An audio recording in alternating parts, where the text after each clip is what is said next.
और कहाँ पर? इसके अंदर ऐसे ऐसे करो तो क्यों? हाँ, ऐसा आराम मिलता है। क्या हुआ? आराम मिलता है इसमें। ओह, मिडिल का तरफ करो। हाँ, थैंक यू मम्मी। अब तुम जो मामा के घर रहना चाहते थे और मेरा भी तबीयत खराब हो गया, अगर तुम नहीं रहते तो मुझे कौन देखता। इसीलिए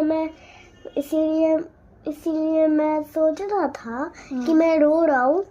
फिर मैं सोचा था वहाँ जाके कि मुझे लगता है मम्मी का तबीयत खराब हो जाएगा, पर ये सच है। तो आप अब देखो कैसे तबीयत खराब हो गया। मैं सोच रहा था तबीयत खराब हो जाएगा तो मैं और नहीं रोता हूँ। चलो मैं घर में जाके देखते क्या होता है।